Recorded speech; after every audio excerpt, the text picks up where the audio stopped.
Okay, this is me again. And when I say me again, I mean to say that it is a part three of the Christian Hearts Christian Fellowship online ministry updates. I wanted to touch base with y'all again and talk to y'all. I'm thinking about here's the part that I was trying to get at, but I never touched on earlier.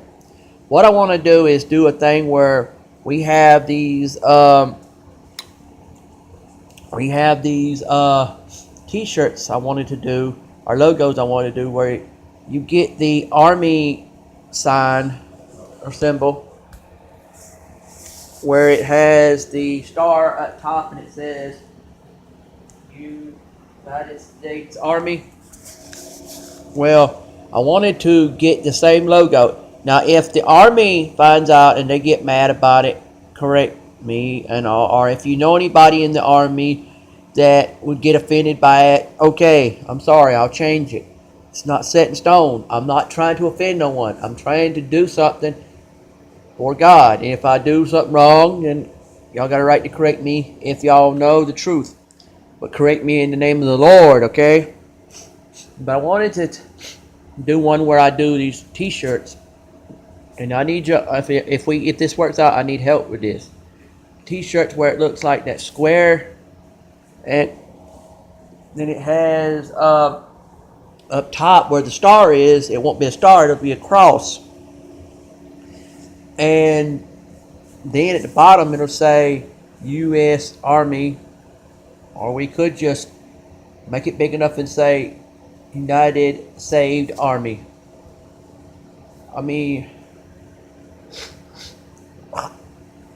or we could just go and say on there that there used, okay, or we could go on there and have something that says there once was one U.S. Army, now there's two.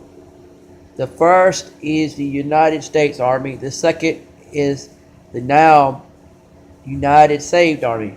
Or we could say there are two armies, or we could say there are two armies in this country that are popular. One is one type of U.S. Army and one is another type. One is United States Army and the other is United Saved Army.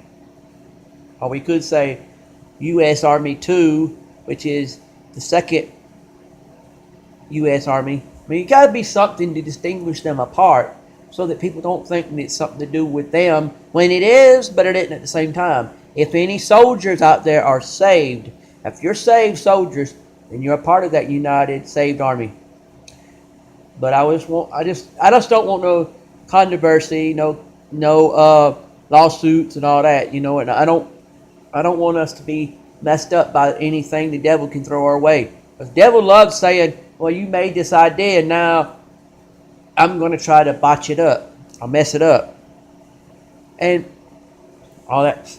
But I was watching a video on YouTube, and it was about Rick Burgess. If you know about Rick and Bubba from the radio, Rick Burgess he was in Tennessee one time doing a Saturday morning men's conference at a large church. And he got to saying stuff, and it made me think about it. That, a lot of people don't think about, this is how, see, he had this thing he said, then it made me come up with, why is all these things popping in my head after what he said?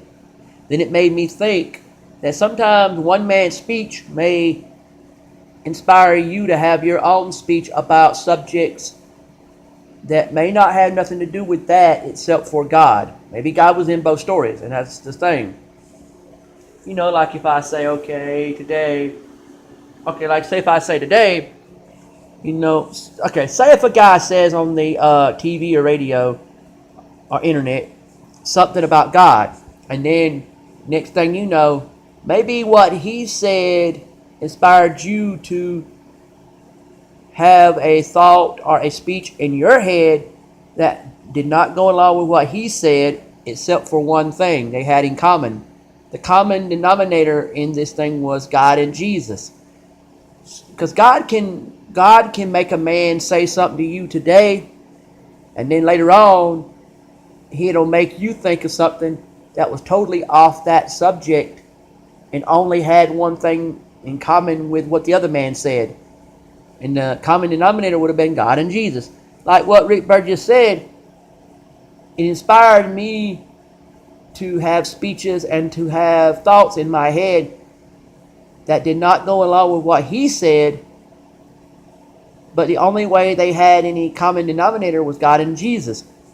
Like, I have a brother-in-law, and if he's watching this, it's kind of like me saying in his face and behind his back something on here. I pray for my wife. She right now has, okay, my mother-in-law, or as they want me to call her, mother, which quite frankly I like that better because mother-in-law just don't sound right to me, but it still is by God's law. That's my mother-in-law. But by matters of the heart, you've got to say, God says she may be your mother-in-law, but you've got to treat her the way that everybody agrees on. If God agrees on the situation and they do too, then go with it. So God said, I'll give you a mother-in-law, but you call her what she wants to be called, because by calling her what she wants to be called, you will be honoring God by doing so. And that thing that she asks you to call her must also be something you want to call her also. So when you both come into an agreement on that, then you've actually done what God wanted you to do on that subject. But God just still wants to, touch base with you and tell you every so often that is still your mother-in-law, even if you call her mother, and that's okay to call her mama or mother or something. But anyway, she got sick recently and had to go into the hospital. She does not live here. Don't go into great details. I'll just say she lives near Savannah. What town I will not say, and what county I will not say. Went in a hospital for some reasons that God knows about, and pray for her. And what happened was the reason why I'm not down there is because my mom here, which is my blood mom, and my mama down there, which is my mother-in-law, both of them, even my own wife, they decided to say, no, you better stay here because there's a lot of drama going on down there and we don't want you to get in the middle of it. Because that family has been a family feud, and it wasn't even a TV show Family Feud. It was a real family feud. People being at odds with each other, fussing and fighting, and they didn't want me in the middle of it, so they told me to stay back. But there were moments I cried that I wanted to be down there with Mama, because that's my second mama.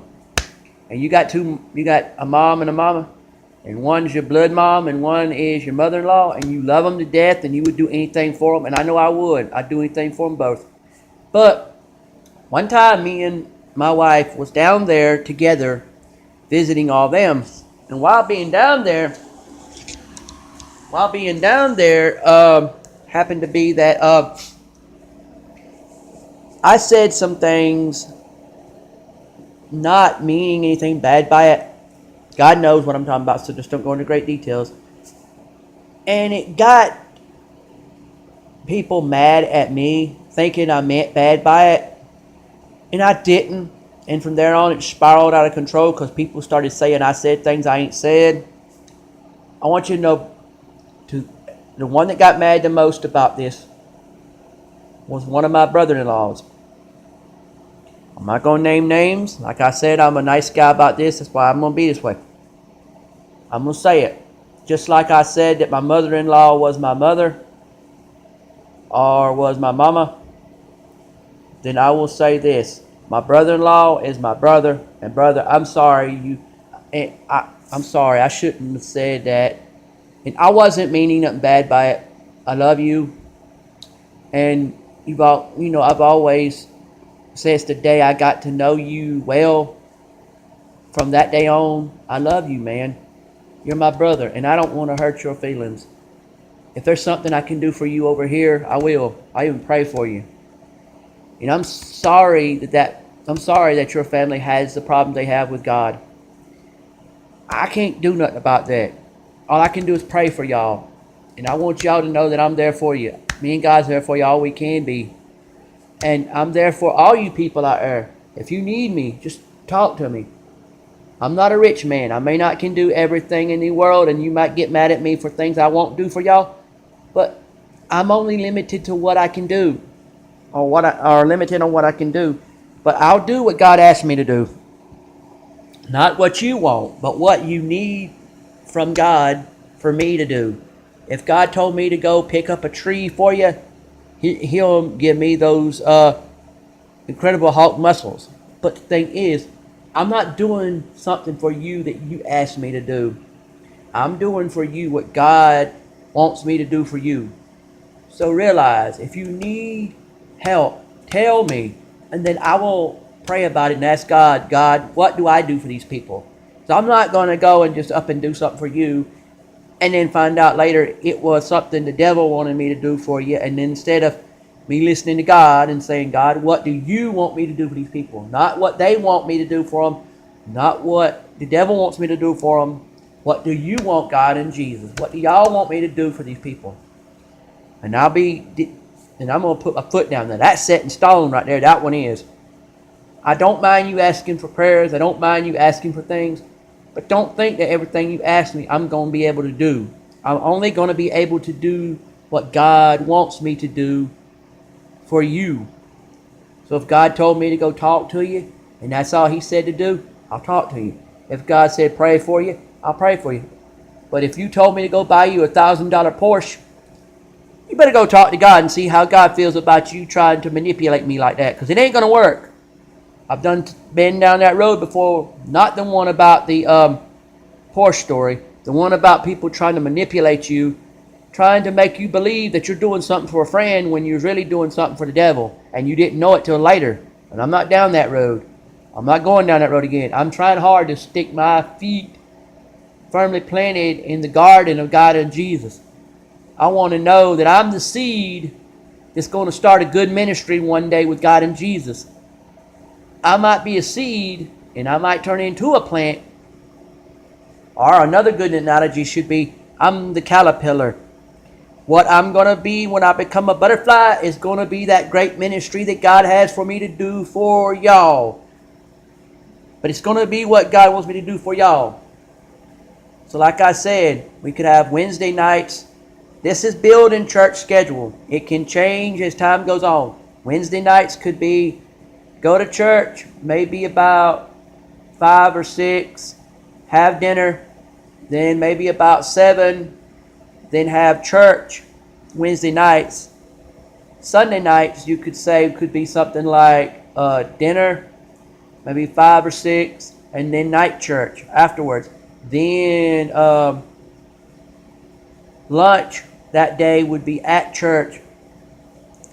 And then 11 o'clock would be the morning service. 10 o'clock would have been the Sunday morning Sunday school. And then if you get up early enough, then you could go to church before Sunday school and have breakfast. And then we could have the United Saved Army meetings, like maybe on Monday nights or Tuesday nights, sometime during the week or weekend, maybe Saturday night or something. And we could also have somebody who knows how to work with music be a music director, so we could have a choir. We could have banjo players, we could have mandolin players, we could play everything from contemporary gospel to hymnal gospel, southern gospel, soulful gospel, any kind of music. And it be a church for every color of the world, no matter what your skin color is. And the services on the internet could be like Tuesday, maybe that morning or that night, and then also Wednesdays that morning or before I leave for night church. And then we could have it on maybe Saturday morning or Saturday night, and then the next day get up early on Sunday and then have church with y'all, and then have a church at church. Up to y'all. God bless you and have a nice day.